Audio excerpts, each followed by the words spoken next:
हैं संजीव जी हमारे साथ जुड़ चुके हैं फोन लाइन पर। संजीव नमस्कार, कहां से बात कर रहे हैं? लगता है संपर्क टूट गया है, लेकिन उनका सवाल जरूर हमारे पास है। रिलायंस पावर इन्होंने खरीदारी की हुई है और इनकी बाइंग प्राइस राजेश जी मैं बता देता हूं, 60 रुपए के ऊपर की बाइंग प्राइस से इन्होंने रिलायंस पावर को होल्ड किया हुआ। 769 769 इनके पास फिलहाल शेयरों की संख्या है और कहीं ना कहीं रिलायंस पावर में फंसे हुए नजर आ रहे हैं। सबसे बड़ा सवाल जो मैंने कल भी दिग्गज मार्केट एक्सपर्ट से उठाया था कि ऐसा क्या होता है कि आमतौर पर इतने ऊपरी स्तरों पर खरीदारी के बाद भी निकलने के मौके जो हैं वो इन्वेस्टर्स या ट्रेडर्स ढूंढ नहीं पाते हैं। तो राजेश जी, 60 रुपए के ऊपर की खरीदारी फिलहाल 33 रुपए के भाव पे चल रहा है रिलायंस पावर। जाहिर सी बात है कि एग्जिट तो किसी न किसी मौके पे हो जाना चाहिए था, लेकिन फंसे हुए हैं, क्या राय होगी? देखिए प्रशांत जी, मई में एक फ्रेंजी मूव आया था जहाँ पे स्टॉक 40 लेवल से नॉन स्टॉप 75 लेवल्स तक रैली किया था। तो उसी बीच में कहीं पे डिप में उन्होंने बाय किया रहेगा, बट ओवरऑल अभी अगर आप इस स्टॉक का ट्रेंड देखें तो नेगेटिव है। लोअर टॉप लोअर बॉटम्स में ट्रेड कर रहा है। तो यहाँ पे सलाह होगी कि कोई भी बाउंस आता है तो बाउंस में एग्जिट कीजिए। जो मैंने कहा था कि मई में जहाँ से रैली स्टार्ट हुई थी अराउंड 35 के आसपास से, तो स्टॉक कहीं ना कहीं उसी लेवल्स के आसपास ट्रेड करा है, जहाँ पे 200 वीकली मूविंग एवरेज भी है। तो फिलहाल स्टॉक अभी सपोर्ट पे है, तो यहाँ से एक बाउंस बैक एक्सपेक्ट कीजिए।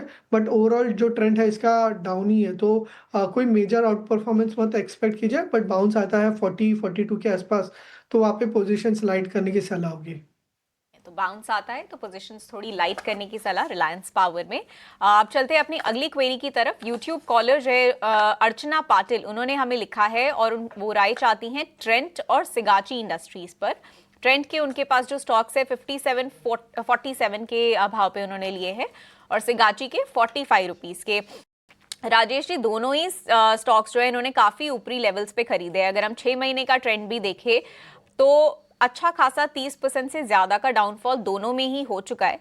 तो आपकी क्या राय रहेगी? इन्होंने अपना टाइम होराइजन नहीं बताया है, लेकिन अगर शॉर्ट टर्म में इन्हें निकलना हो इन दोनों स्टॉक से बाहर, तो क्या टारगेट देखना चाहिए? और एक बार अगर आप थोड़ी लॉन्ग टर्म राय भी अगर बता सके, तो क्या लॉन्ग टर्म के लिए इन दोनों में बने रहना ही ठीक रहेगा? जी डेफिनेटली, ट्रेंड को अगर आप देखें तो शॉर्ट टर्म के हिसाब से भी बाउंस बैक एक्सपेक्ट करें, लॉन्ग टर्म के हिसाब से भी एक इंपॉर्टेंट सपोर्ट लेवल्स के आसपास आ गया है। इसका अगर आप 200 वीकली मूविंग एवरेज देखें, तो कहीं ना कहीं उस सपोर्ट पे आ गया है। एंड पास्ट में भी हमने देखा था कि 2024 में जो रैली स्टार्ट हुई थी, तो उसी रैली के ओरिजिन पॉइंट के आसपास आ गया है। अगर आप इंडिकेटर्स को भी देखें तो कहीं ना कहीं ओवरसोल्ड है और पॉजिटिव डाइवर्जेंस जो है देखने को मिल रहा है। तो यहाँ हायर लेवल्स की बाइंग है। अभी फिलहाल मैं एग्जिट करने की सलाह नहीं दूंगा। यहाँ से बाउंस बैक एक्सपेक्टेड है। आने वाले समय में पॉसिबली स्टॉक जो है वापस 4400 से 4500 लेवल्स आ सकता है। वहाँ पे चार्ट्स को रीचेक करना होगा। तो ट्रेंड में डेफिनेटली होल्ड रखने की सलाह दूंगा। दूसरा जो काउंटर इन्होंने पूछा है वो है सिगाची पे। तो ये काउंटर ज़्यादा ट्रैक नहीं किया मैंने, एंड ओवरऑल एक वॉलेटाइल काउंटर है। अभी फिलहाल सपोर्ट के आसपास है। सितंबर में अराउंड एक शार्प मूव देखने को मिला था, उसी प्राइस उसी लेवल को रिट्रेस कर रहा है। नीचे में अगर आप देखें तो 32 का एक स्टॉप लॉस है एंड ऊपर में 40 का रेजिस्टेंस है। 40 क्रॉस करता है तो मोमेंटम देखने को मिल सकता है, बट फिलहाल के लिए 32 के स्टॉप लॉस से होल्ड रख सकते हैं। चलिए, तो